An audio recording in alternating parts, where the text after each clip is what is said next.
আজকে এসআইআর ঘোষণা হয়ে গেল এবং আজকে রাত্রি 12টার পরে এসআইআর শুরু হয়ে যাচ্ছে।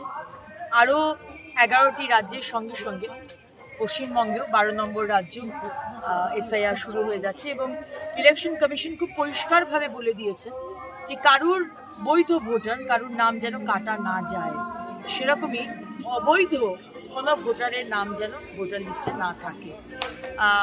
বিএলওতে ট্রেনিং শুরু হয়ে যাচ্ছে এবং 4 নভেম্বর অবধি এই ট্রেনিং চলবে এবং 4 নভেম্বরের পর থেকে কাজ শুরু হয়ে যাবে।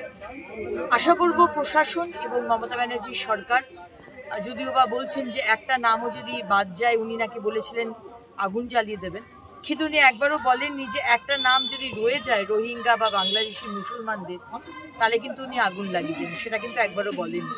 কিন্তু তাতে কিছু এসে যাবে না, কারণ স্বচ্ছ ভোটার লিস্ট তৈরি হবে, এটা বাংলার মানুষ চায় এবং স্বচ্ছভাবে ভোট হোক।